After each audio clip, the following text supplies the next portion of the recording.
everybody. Welcome to InPsightRadio. I am your host, Danielle Egnew, and you are a fly on the wall to everywhere. How are you? How is everybody?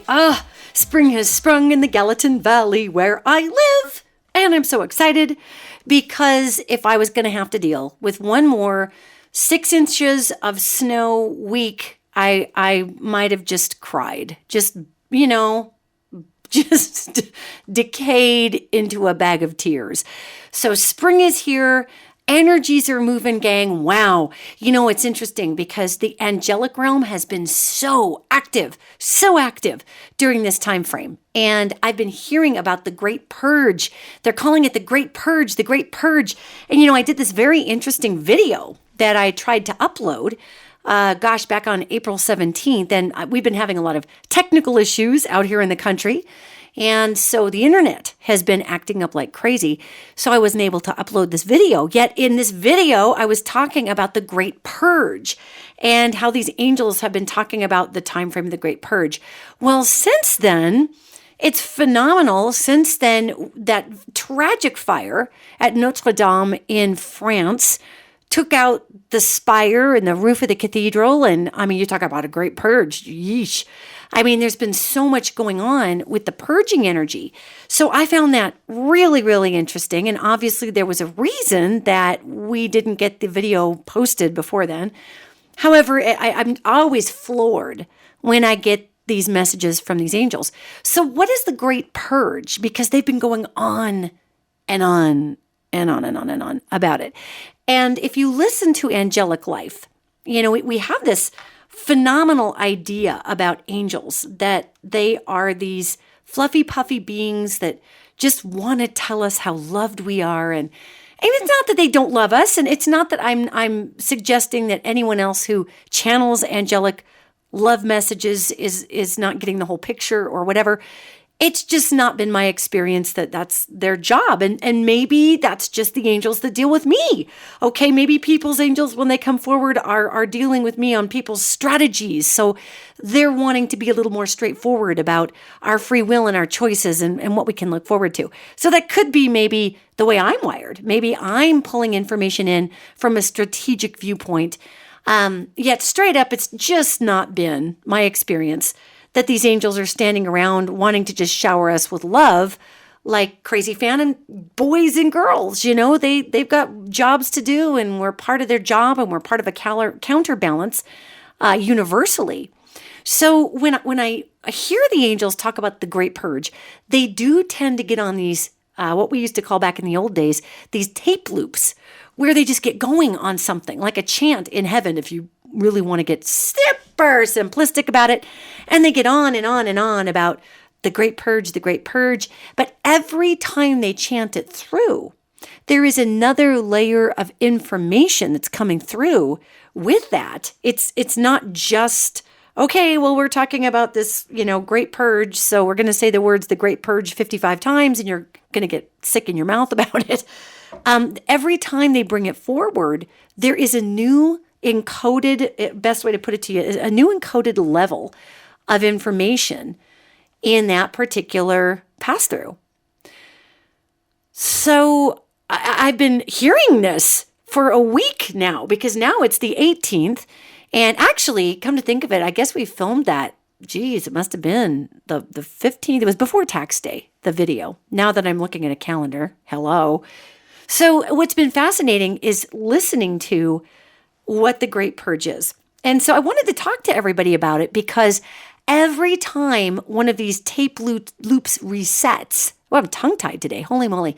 Every time one of these tape loops resets, then what we're dealing with is another encoded layer of information.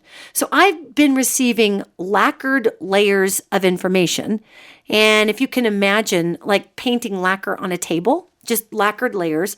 And in each layer, there's a new encode of what's going on. And we are in a time frame that is breaking down old modalities and bringing through the new. And we're purging out that which no longer works, which again, after I did this video, and I so wish that it would have posted before what happened in Notre Dame because I think it would have been, interesting for people to know this ahead of that event. However, it doesn't really matter when the information gets out there. It's just that this Great Purge is about ridding ourselves of weight from the past. And it's also about ridding ourselves from how we've dealt with the past.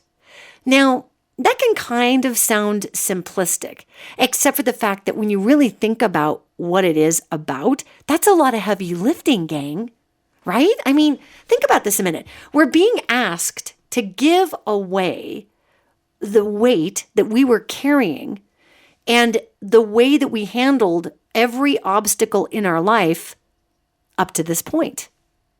That's kind of a lot, right? So the Great Purge is about, like if you think of purging when you're doing spring cleaning, what do? You go out there and you dump everything into the bin of donation and you give away things you no longer use and you clean out and make space for something new. That's the point of a purge. So energetically on this earth right now, we are purging like crazy. And why is that important? Well, it's important because we are compiling and implementing new systems exponentially. So for those who follow earthquakes, obviously, and I use this analogy a lot, a 5-point earthquake is not 5 times stronger than a 1-point earthquake. It exponentially gets humongous. So you go from a 1-point earthquake to a 2-point. And then the 2-point to the 3-point is more like an exponential of the 1 and 2. And it's not even every time. So by the time you get to a 9-point earthquake, you are exponentially so out of control with shaking of the earth that it's just bad. You can just count on a giant tsunami and all the buildings coming down.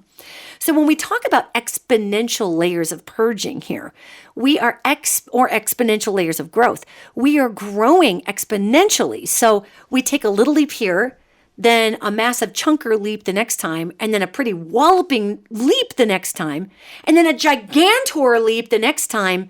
Yet technically, gang, that's only 4 steps. That's only 4 leaps. It's just that the length of the leap every time it's not equal amounts. So this is why when we've been looking in the rearview mirror of this time frame in the feminine, especially since 2016, don't even get me started. That's like a 25-year time frame and how much has changed in the world.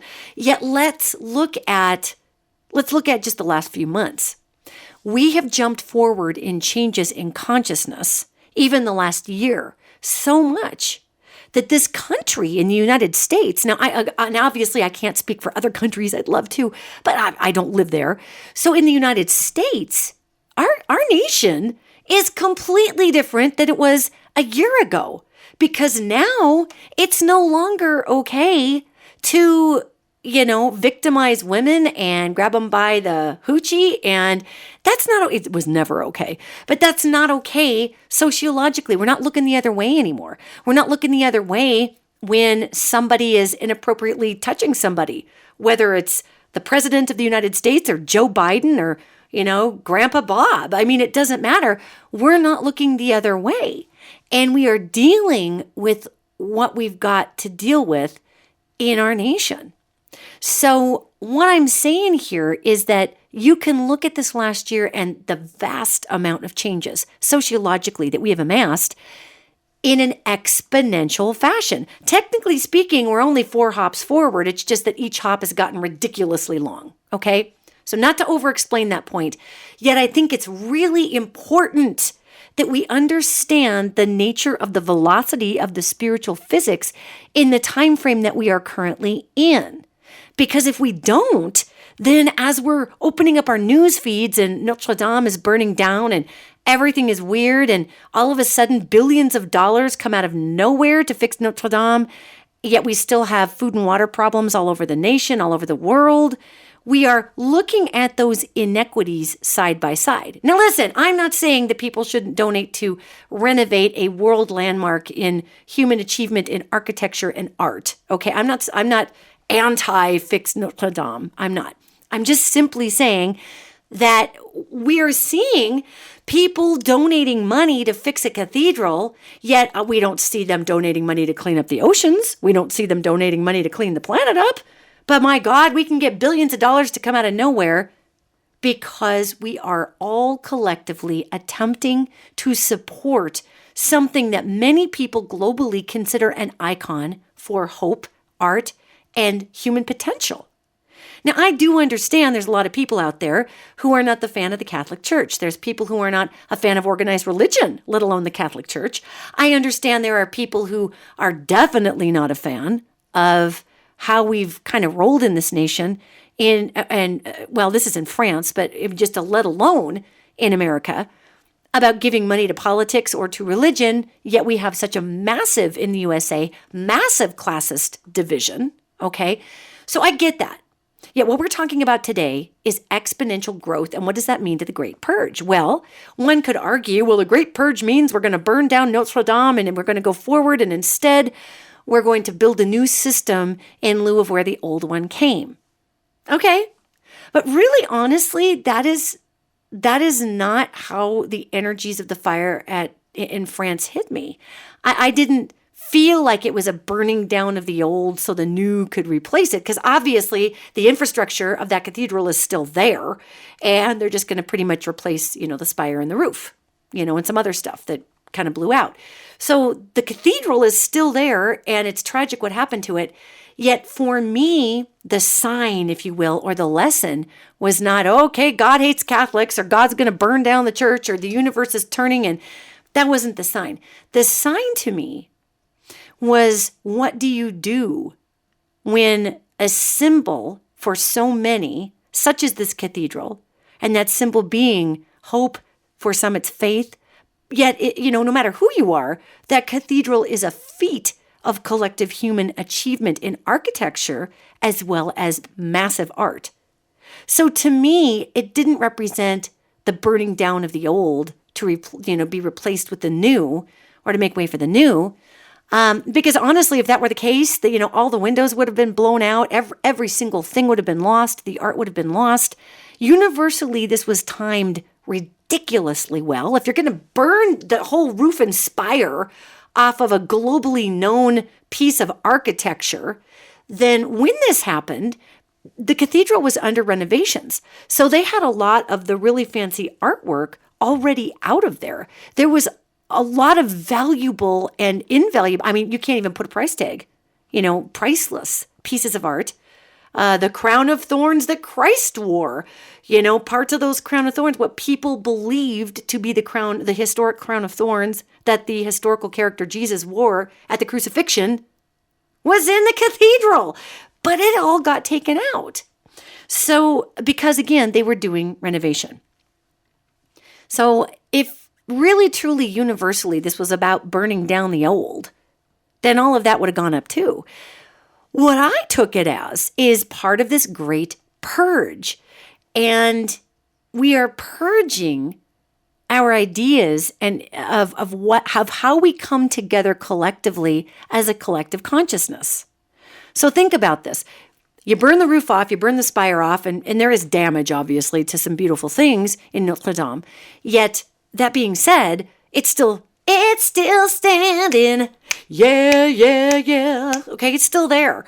So what that tells me is that the lesson to be had was really in the after effects of how we have viewed the cathedral burning down or burning. Because people were over dramatizing this fire, and they were saying that it burned to the ground. Well, it didn't burn to the ground. It burned the roof off and other things inside, but it's still there. So what I would tell you is that our opportunity for growth with the Great Purge, as example through Notre Dame, is that we are seeing that our evolution in consciousness is coming in how we restore it. So we're seeing people's sensibilities left and right, whether you're a fan or not a fan of sending money to renovate the cathedral.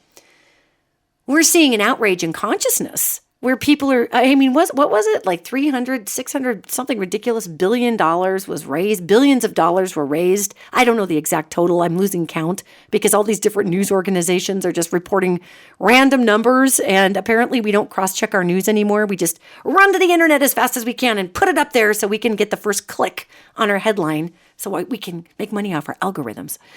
Yet what I saw there was billions of dollars have been donated. And apparently 2 very wealthy individuals came forward with billions of dollars of chunks of change to help renovate the cathedral. And people are furious about it because not only is the cathedral cared for by the government of France, yet it's part of the Catholic diocese, which is not exactly an impoverished religion, okay? So people are just madder than a March hare that instead of, if we can collectively rally in a week to raise billions of dollars to maintain a structure, which again, I'm not complaining about, spend your money how you want.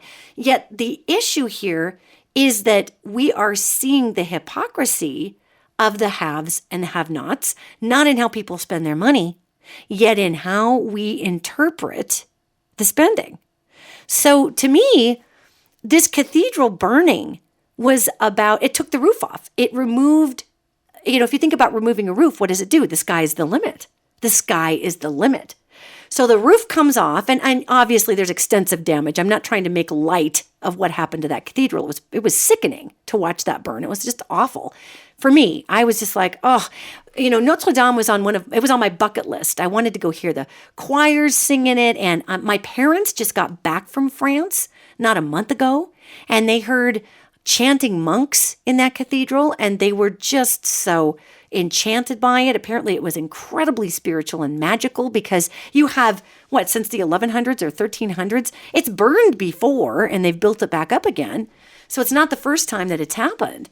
Yet to actually get it put together, I mean, whenever you have a structure with that much stone, it holds the energy in which the structure was built for. So Notre Dame, whether you're a Catholic or not, it holds all of that devout, holy energy. And it was originally built, let's not forget, all of those big Catholic cathedrals were built on the indigenous religious ley lines that dictated spiritual vortex opening points. I don't know if you knew this or not, yet when the Catholic Church went through and was in its kind of darker phase back in the day when they used to, annihilate people and build a church on the annihilation zone. The Catholic Church was building churches on ancient indigenous either burial sites or usually religious sites, church sites. And if we look at the old Druidic cultures, the Celtic word cirque, cirque is where we got church. So the Druidic, if you want to call them Druidic, everybody wasn't always a Druid back then, but for the sake of time, the Druidic circles, the circles of humans that used to get together and worship through the acknowledgement and the upholding of earth energies, because back in the day, the ancient peoples didn't see a separation in God and the earth. They thought God was the earth and is the earth, which, Mother, Father, God, creation, the universal consciousness, the quantum field, as we now know, connects everything, right? But if I'm a creepy dictator who wants to take over your religion to break your God in order to break your spirit, to show you that my God is stronger than your God, so you must bow down to me, which was the whole point of these churches going in and building on top of indigenous cultures' spiritual sites, okay? Look at Dome of the Rock in Jerusalem. It's got this, I'm getting off topic. Anyway, you can look at where different cultures have come in and built temples and raised them and then built another church and raised them on the same historical spots. It's a show of power, as well as they weren't stupid back then. And they realized that those earth-worshiping people, they weren't actually worshiping the earth. The earth was their temple. The earth was their cathedral. They were worshiping the Mother, Father, God that came through the earth. Yet to the Christian eye of the day, they were pagans worshiping a rock, so let's take care of that. And sadly, what we mostly know about these locations where these cathedrals are now standing has been lost. What we mostly know about them is that they were once holy sites, yet we don't know a whole lot about the actual sites themselves. I mean, there are tons of ley lines, some big significant ones that run through France, that run through Paris specifically.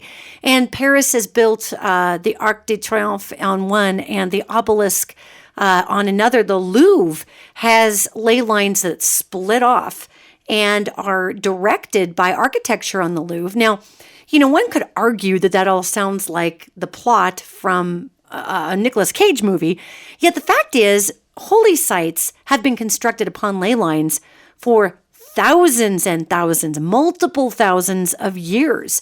One of the most famous ley lines is St. Michael's ley line in the United Kingdom. And that cuts across holy sites, pilgrimage areas, churches. That's one straight line that makes a diagonal all the way through the UK. Now, I could do a whole podcast on ley lines, which I probably should do, and I'm making a note here for myself. Ley lines, okay.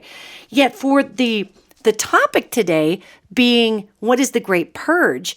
When we're looking at these areas where these cathedrals were built, and again, not a lot of history remains about where many of these cathedrals were built, except for the lore passed down that, hey, guess what? They annihilated a whole culture, and this is where their sacred site was, and there's a big vortex here, and electromagnetically it makes sense. So we're building a church.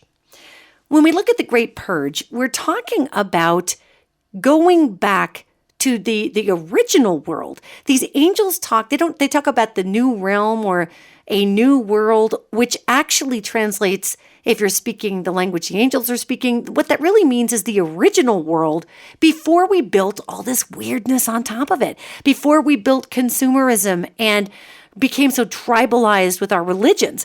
So when you look at the cathedral and you look at the spire burning down, and of course there's been a lot of that poor cathedral's gone through a lot over history. You can Google that. It's gone through a lot. So this isn't the first time it's had a trauma. This was a pretty bad trauma. It's not the first time. And again, we see destruction, and we also see the turnover of energies on structures that are built on crossed ley lines or open ley lines.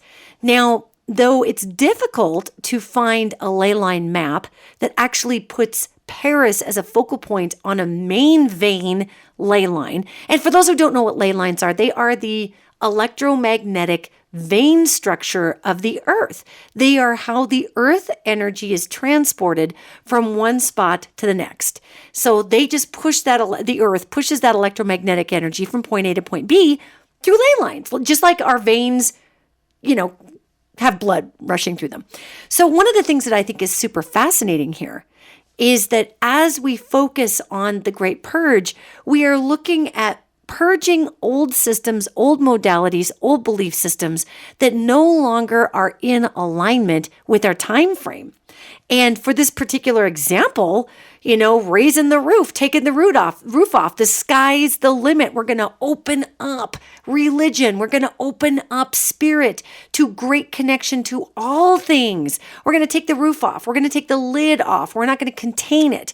So to me, that fire was much more symbolic of a purge of the ideology of false walls or false separation from a source to humanity. In other words, we don't need, an intercessor like a priest to get to God. It's great if people go to church, yet that quantum field that carries spirit, Mother, Father, God, that exists within every quark on every single molecule on the earth. So we don't exactly need a human to dictate to us how to believe.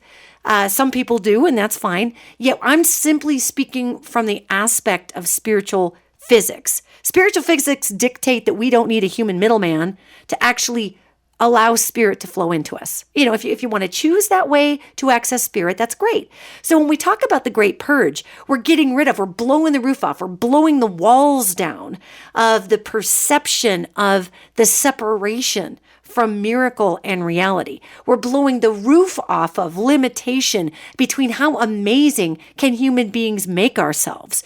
Can we become that Christed consciousness? Can we turn water into wine? Well, yeah. Yeah, that's called transfiguration. That's a whole, I mean, we've got yogis in the Hindu religion that do that all the time. We've got yogis who levitate. We don't focus on that in our Christian religions for those who practice the Christian religion because the last person who was documented to do that was Jesus. So we're supposed to only look at Jesus as the person who could do all these miracles, worship the miracle bringer, and it disassociates us from the spiritual physics running through our veins that allow us to actually hook onto that quantum field consciousness or Christed consciousness to be able to bring through those miracles ourselves. So when I look at the fire at Notre Dame, I am not seeing that, okay, the universe is punishing old religion. It to me is more, let's raise the roof. Let's take the roof off of consciousness. And now let's watch our response to the consciousness that is responding to that tragedy. And as I mentioned earlier, when we can drum up billions of dollars, I mean literally billions of dollars of aid for a cathedral that probably doesn't need billions of dollars of aid because it's got a wealthy denomination that's supporting it, as well as the government of France. Okay, there's a few underwriters to the cathedral at Notre Dame. It's not just, geez, how are we going to fix the church? I understand why people are upset, yet people are also going to donate where their heart is. And for many people, that cathedral, again, it goes way beyond a religious icon. It goes into what the human species is capable of. And it's also the preservation of human history. Because how many kings have been coronated? How many weddings? I mean, again, some people aren't really a fan of the monarchy or fan of rich people and what they do, yet that's still, it doesn't take away from the immense history. And every one of those stones has a record of the energy of the time frame that utilized that building for something phenomenal. So when you walk into an old cathedral or you walk in to a really old castle, you are not only there to experience the fascinating history in that space, you are going to be imparted with the energy that has been embedded in those stones. Okay? And how does that happen? Well, the brain is an electromagnetic organ. Many of those stones were limestone. Some of it was granite with a crystalline base to it. All of those stones act as hard drives for electromagnetic energy. And believe me when I tell you, and if you don't believe me, just Google it. Believe me when I tell you that these cathedrals were built on the principles of sacred geometry. And again, I'm going to have to do a ley lines and sacred geometry podcast because I certainly don't have enough time in this next half hour to get into all of that. Yet the sacred geometry that goes into building these temples and these churches is unbelievable. It's a numerological nod to destiny. So I have to crack up when I hear a lot of, especially anymore, not as much the Catholic Church, but a lot of our evangelical religions, they just get so fired up about numerology is a cult. It's a cult. Don't adhere to numerology. Well, good Lord, you want to adhere to numerology? Why don't you crack open your Bible? Because there's so much numerology in the Bible, it's almost obscene. And we see repeating numerological sequences in nature. You know, we see these incredible sacred architectural arcs.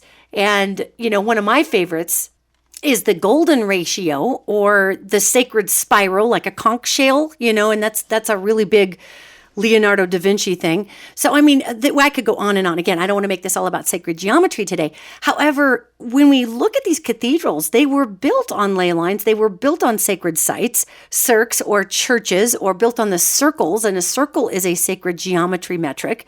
So, I mean, we go on and on and on.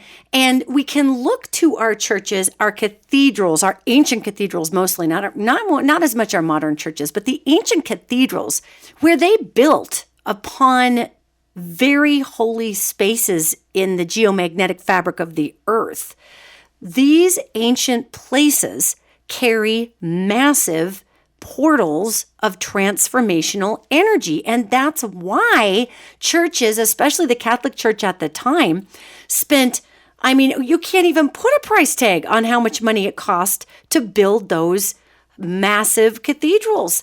I mean, if you go to the Vatican and you walk through the Vatican and the St. Peter's Cathedral, I mean, it's unreal. It's unreal. So To understand why the church would take so much time, first of all, and money, second of all, to place a structure there. Not only that, but to place a structure that was built upon principles of sacred geometry on a space that was a sacred spot on the earth. So now we're taking a vortex, which is naturally occurring on the earth, and we're amplifying the vortex by building with sacred geometry on top of it, using components in our building like limestone, granite rocks, marble, all of this incredible crystalline-based rock that becomes a massive antenna. Are you following me here? Okay. So when we want to look at transformational architecture or transformational spaces, we tend, especially in the metaphysical community, to really shy away from actually looking at the cathedrals or the churches because we want to poo-poo old religion, and that's the white guy religion, and I want the ancient religions. Yet we are really missing the point of the fact that those ancient structures were built in the old Catholic faith, which was heavily mystical and really got into the numerology of the Bible. And I mean, you can go way in there into these lores, which are actually histories, and you can find that these major cathedrals, keep your eye on them because they bring through messages. Now, that's not necessarily to say that one religion is bringing through hardcore messages that others aren't. I'm saying that the structure of the building itself and the way it was anciently constructed underneath of the architecture of sacred geometry, as well as the building materials that were used on the cirque or the holy site to put the church, you just have a portal for information. Okay. So again, and back in the day, the Catholic Church had the money to do that. So they did. They were the conquering church at the time.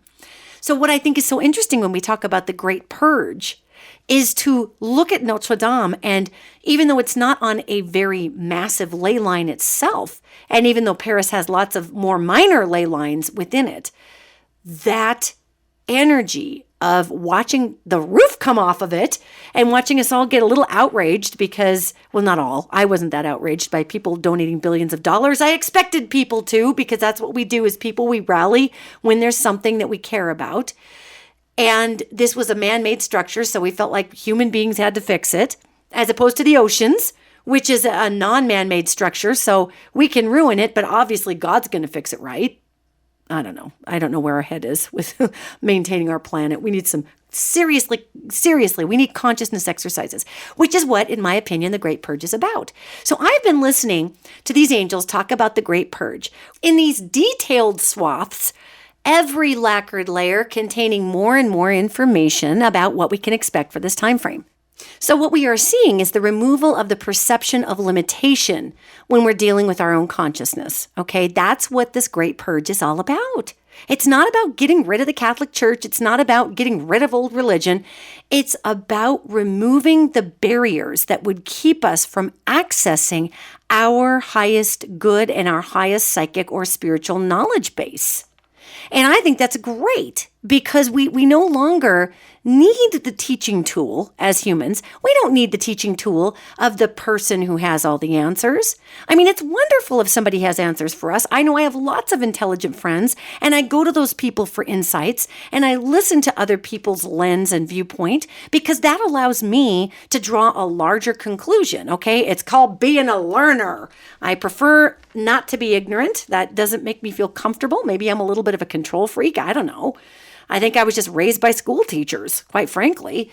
So as I move into this phase of the Great Purge, I believe it's very important, and this is a message coming through right now, right this second. It's coming through, and I'm capturing it, and I'm giving it to you. This is a message from the angelic realm, and the nature of it is a bit of a cautionary message, and that cautionary message is that to purge does not mean to sack. You know, we would sack a cathedral in the old days. We would ruin the old graven images. We would bash in the face of the Virgin Mary, and we would take away all the iconology, and we would start from a different perspective. So these angels are saying purging is not the same as sacking. Now, I am obviously translating this into a little conversational human live right this second as it's happening. Yet what they're talking about here is that this purge is supposed to be a leveling of like the playing field, so that we are making a flat space to build something very powerful upon. And it's going to take us all to do it. So it's going to be very important during the time frame of a great purge to not go into the old French Revolution mentality, meaning burn it all to the ground. It's all got to burn, burn, burn. No, it doesn't all have to burn, actually. It really doesn't. We just don't need to participate with that which no longer serves us. So in this case of a great purge, it's talking about giving away. The only walls we're really burning down are theoretical walls. We are burning down the walls that partition in our mind our spirit from absolutely every miracle that we're capable of. Okay? That is what we're purging. We're getting rid of, we're jettisoning, we're ejecting. They're giving me this fantastic visual of ejecting something into space. And we are ejecting what we don't need anymore. And it's just kind of, turning around into the vacuum of space and going off to be eaten up by the solar radiation and whatever it's going to do and be recycled into the universe, because we don't have to hoard. We don't have to hoard limitation in order to define us. That's exactly what they're talking about here. And what does hoard limitation mean? Well, according to these guys right this second, hoarding limitation means that if I am going to claim myself as, let's say hypothetically, I'm John Doe, and I'm going to claim myself as the authority for, say, God. That is in essence hoarding limitation, because if I am going to claim that I am the authority for God, I am literally putting limits on everybody else and saying, well, if I'm the authority, then none of you are, but I'm going to hoard that. I'm going to hang on to that need to create limitation in others. So when you think about this, the time frame of the Great Purge, again, it's not to harp on anybody that sees themselves as an expert or somebody who's a leader. It's not that. It's not to pick on the Pope. I actually really like Pope Francis. I think he's super cool. Just as a person, when I look inside of Pope Francis, I see this individual who is up against trying to do good works and a massive political dynasty that predates him by 1,000 years. And so this poor guy is just kind of in between all of that going, really? Is this what it feels like to be the brake pad for ideology? Because this sucks. I can smell myself burning as I'm hitting the brakes here, and I'm just grinding away against the perception of the public and the political need of the organization that placed me here. Wow. This is rough. And really, being the Pope is a lot like being the President of the United States. You are supposed to act autonomously, yet you have a bunch of advisors, and at least the Pope has a little bit more free range than the President, yet the Pope is still being politically held to a particular standard. So I find it interesting that Francis is the Pope during this time frame, because our time frame is all about purging. Look at all of the sex scandals in the Catholic Church that are coming to light. So again, I haven't checked recently to see where Francis stands on all that, because he's been putting out lots of statements lately. Yet I'm just saying, as a human being that is in the brake pad position, he's kind of a cool dude. You may love him, you may hate him, yet I find it interesting he's in that position during this time frame. So I think it's fascinating that we have this purging happening. We have a roof burning off of this iconic cathedral. We have people donating billions of dollars to fix it. We have other people looking at that as grand hypocrisy, saying, how can you donate that money when we have people in need? And the giant walls come tumbling down between the perception of who we are and what we're capable of. Think about this. I mean, if you watch billions of dollars in just a few days go to rebuild the Cathedral of Notre Dame, okay? That just takes down the wall that had been placed up saying there's not enough resources to go around and people are dying because we don't have enough resources for them. I mean, think about that just for one flat second. Think about it.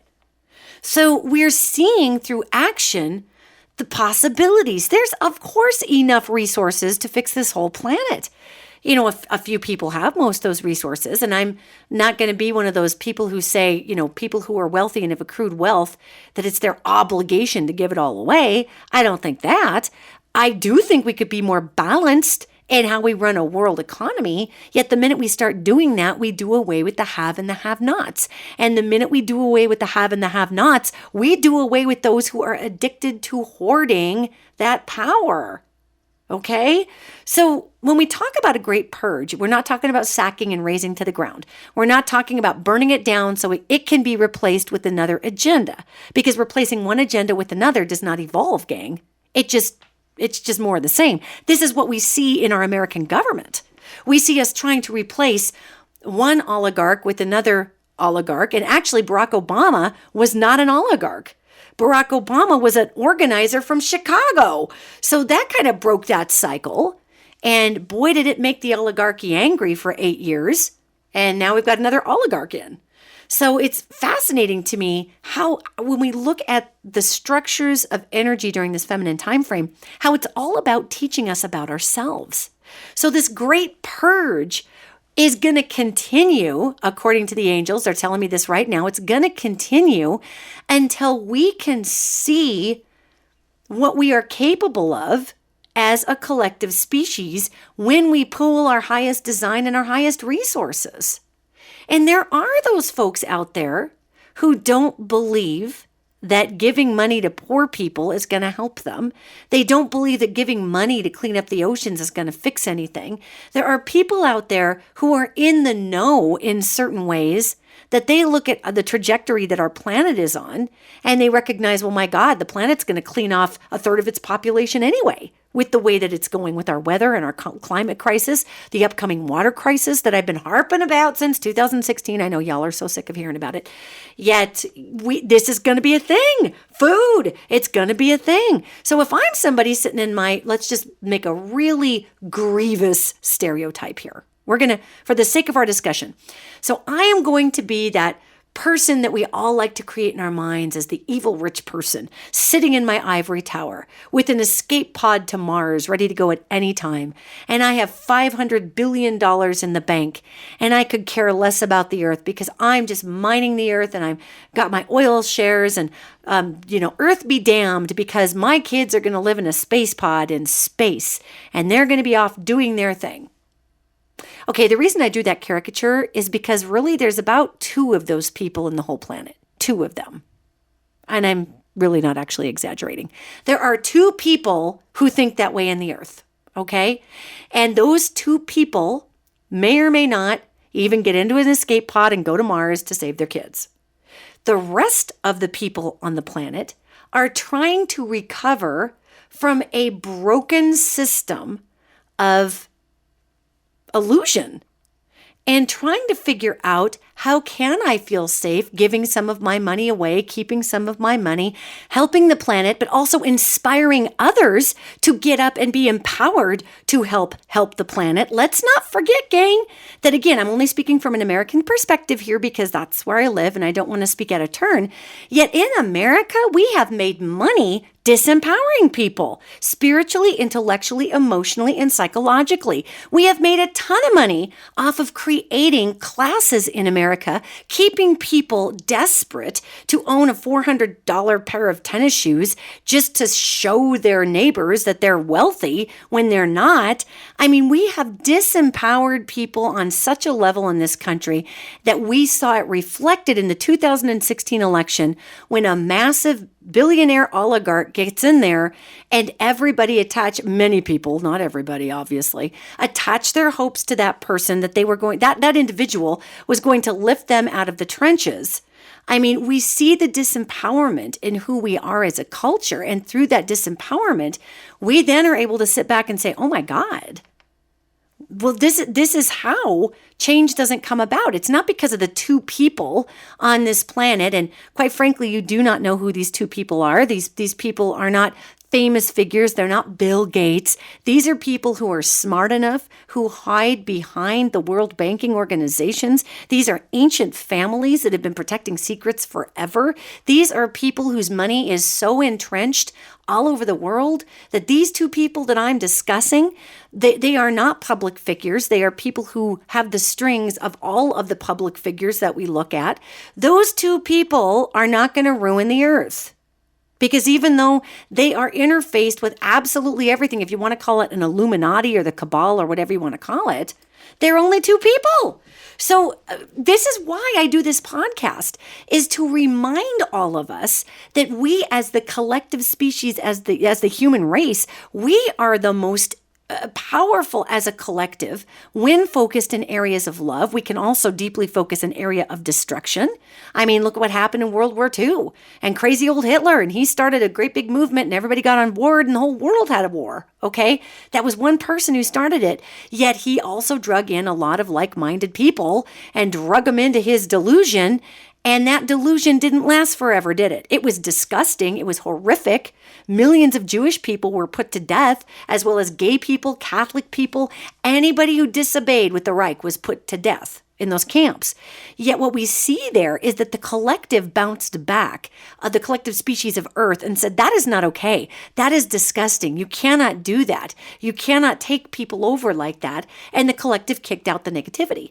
So yes, can we create absolutely debilitating ickiness when it comes to bad things on the planet? Yes, we can. Yet our strength comes in longevity, in coming together as a unit of love for a purpose greater than ourselves. That's where we get the power out of human beings. So when we talk about the Great Purge, we're purging out the ideas that we cannot work together. And look how hard right now in America, our political system is banging the gong of keeping us separated into camps of liberals and conservatives. I am so over that. I mean, I have my people I'm going to support probably in the election, of course, coming up, yet I don't even get in the trenches of the corporatized political system anymore, because I've been so efficient within myself of breaking down the energies of where all of that tribal fighting is coming from. And the sum game total there is that if you're the DNC or you're the RNC and you are the corporate structure of the DNC and the RNC, you're basically batting out of the same playbook right now, energetically, and kind of actually structurally. And it's really funny. I ended up getting put on, I'm not even sure why. I think one of my conservative friends, as a joke, I'm not kidding, as a ha, signed me up for these conservative pundit lists. So at the same time of year, I will receive fundraising letters from the left and fundraising letters from the right. And I'm going to start to publish these on the website, I think. I just have to brace up for all the vitriol, because for so many people, politics has literally become an identity religion.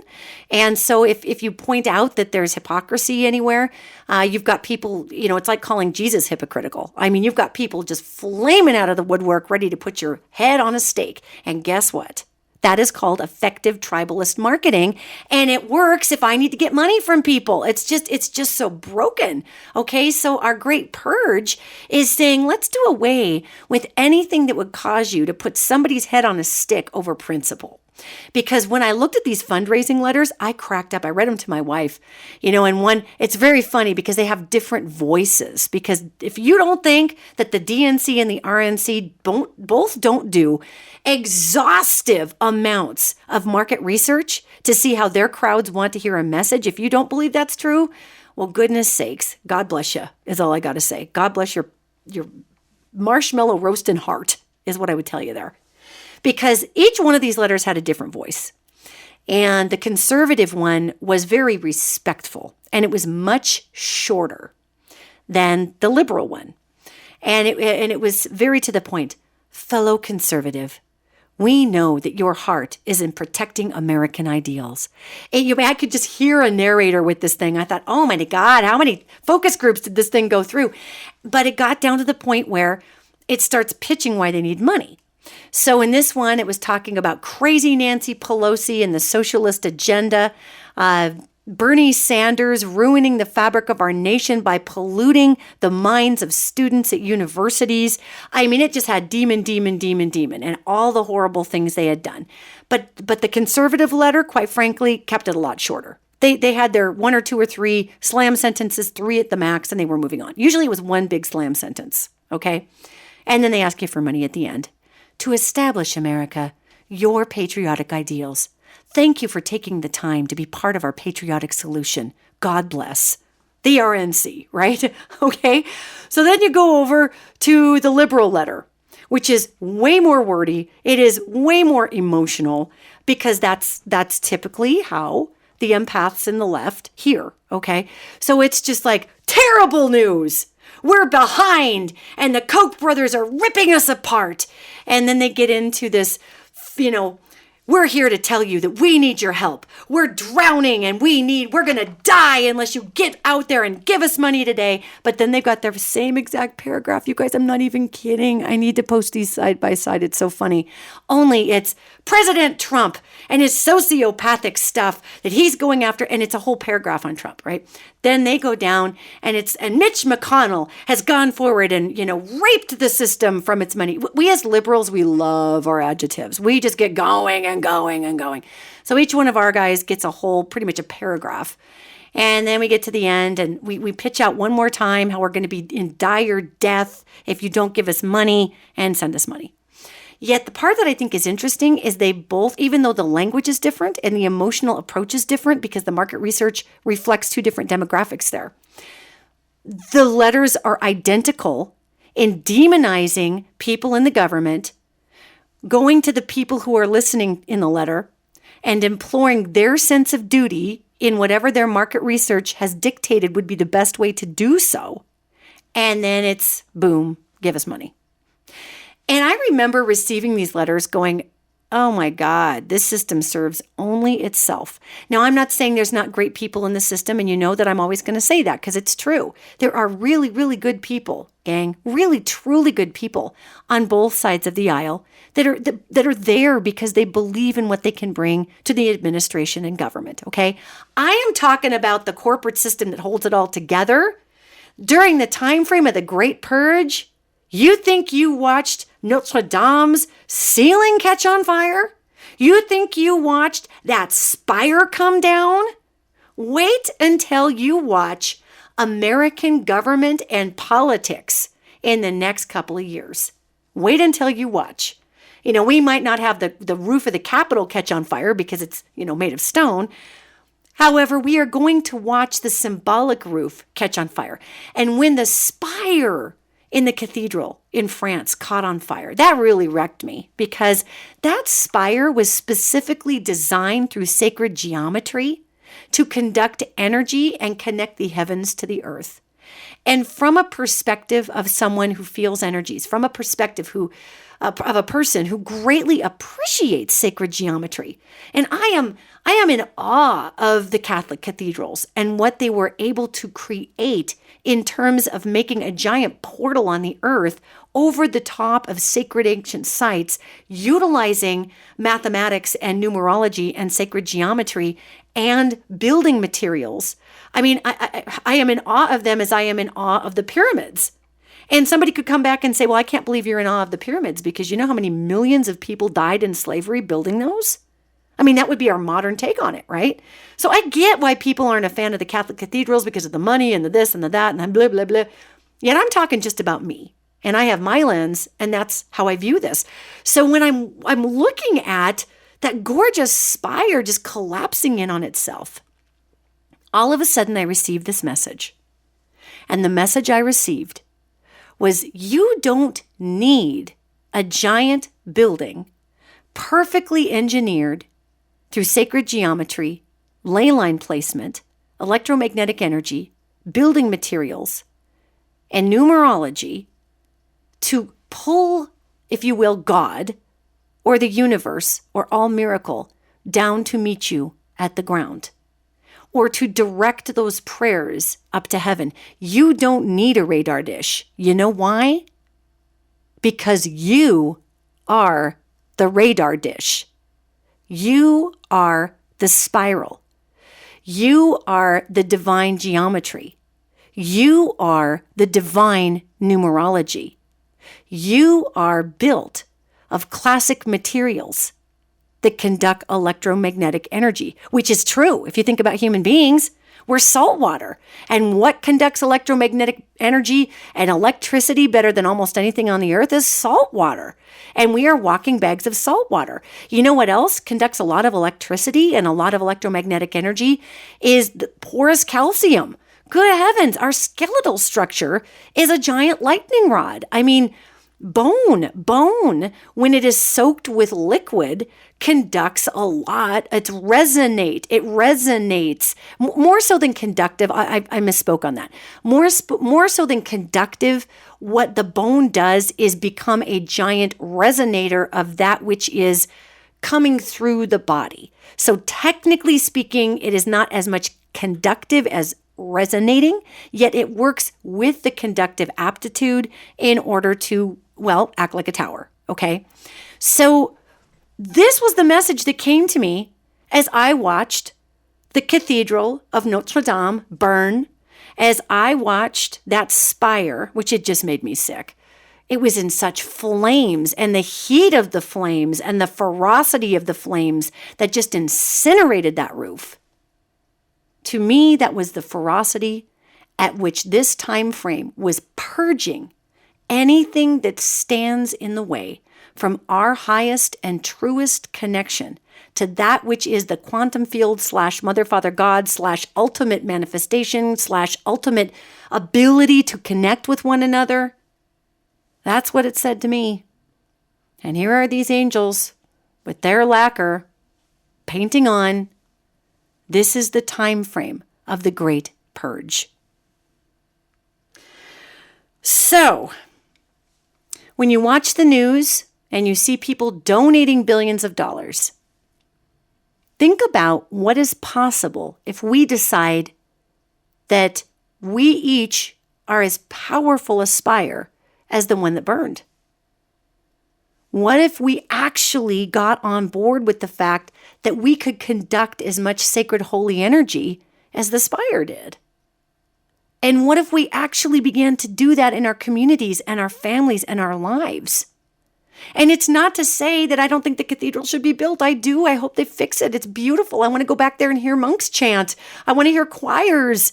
It's Notre Dame. Come on, man. I want to go back there. It's a human architectural feat. It's a piece of living, breathing, working art. And I want to experience it. Yet I also received its message. And I am so grateful that it gave up its spire to teach me that lesson. And I'll tell you what, every day I get up, I may or may not have the best day that day, but every day going forward, I am going to remind myself, I am that perfectly designed spire.